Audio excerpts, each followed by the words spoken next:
Je retrouve ce matin à Bruxelles les ministres des Affaires étrangères de l'Union européenne, après un mois de janvier qui a été marqué par une actualité internationale chargée, qui a été marqué aussi par des menaces à l'encontre d'un territoire européen placé sous la protection de l'OTAN, le territoire du Groenland, dont le Premier ministre, accompagné par la Première ministre danoise, était hier à Paris, reçu par le Président de la République, qui leur a exprimé la solidarité pleine et entière de la France et de l'Europe. Et dans ce contexte de brutalisation du monde, au-delà de la solidarité que se doivent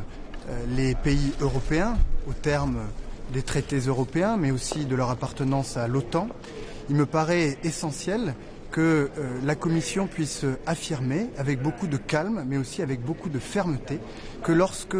les intérêts essentiels de l'Union européenne ou de ses États membres, intégrité territoriale, intégrité des processus électoraux,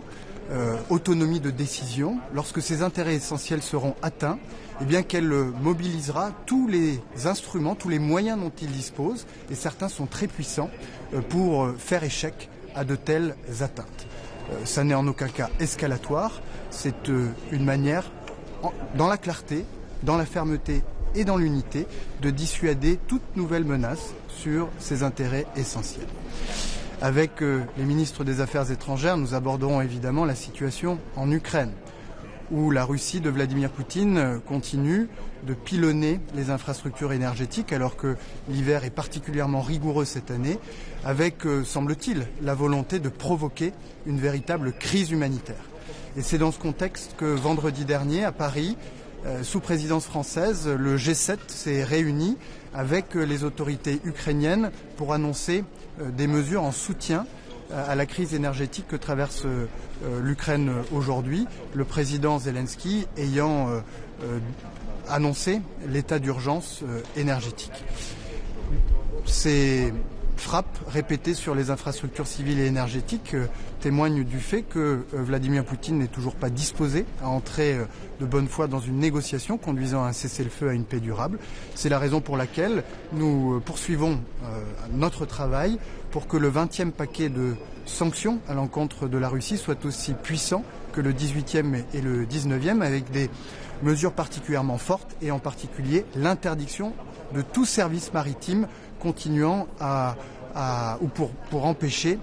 la circulation des navires de la flotte fantôme qui ont fait l'objet, vous l'aurez constaté, d'un arraisonnement par la Marine nationale en Méditerranée il y a quelques jours de cela. Nous aborderons évidemment la situation au Proche et au Moyen-Orient. En Iran, la répression insoutenable qui s'est abattue sur la révolte pacifique du peuple iranien ne peut rester sans réponse. Le courage inouï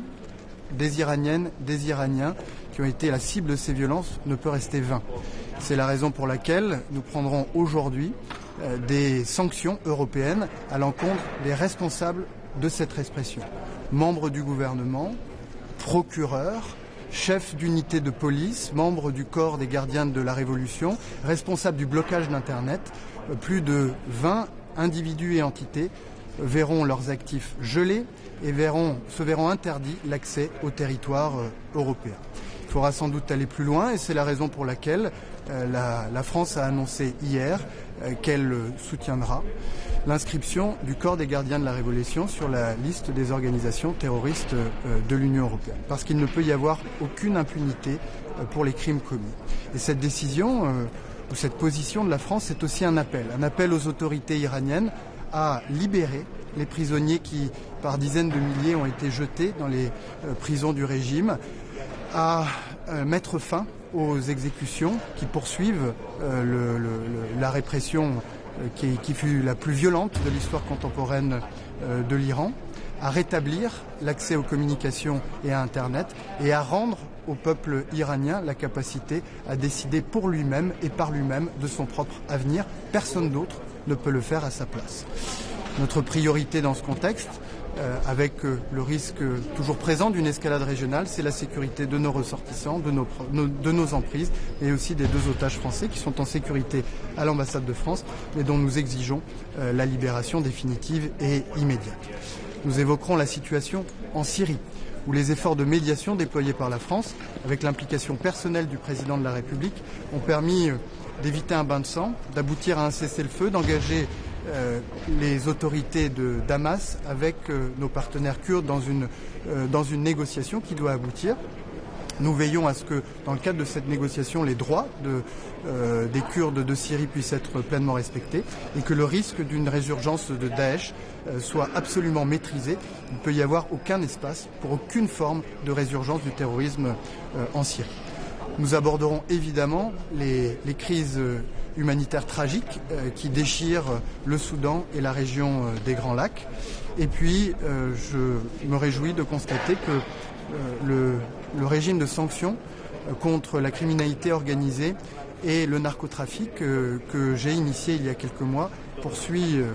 son parcours administratif et que nous serons au début du printemps en capacité de prendre les premières désignations. Je vous remercie beaucoup. Monsieur le ministre,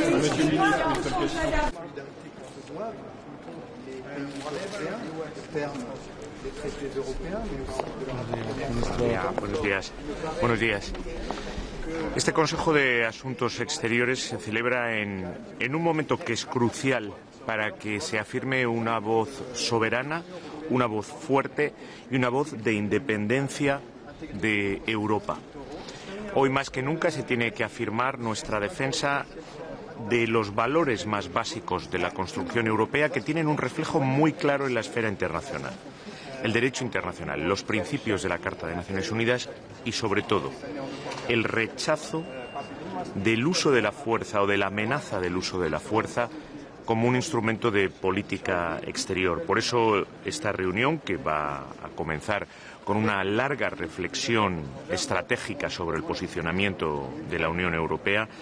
es más oportuna que nunca, porque la Unión Europea tiene que transformar definitivamente su potencia económica en una potencia política.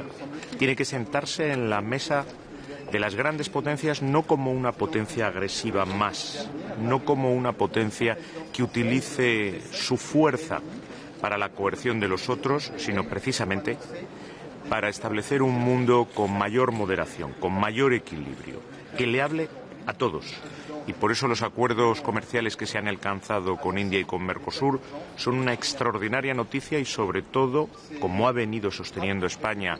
desde hace ya muchos meses, esa tiene que ser la línea que siga la voz de Europa en el mundo. Y tiene también que salir un mensaje europeo fuerte de que la coerción sobre nosotros, sobre los Estados miembros de la Unión Europea, sobre los propios europeos, no la aceptaremos nunca, ni comercialmente, ni por supuesto a través de la amenaza del uso de la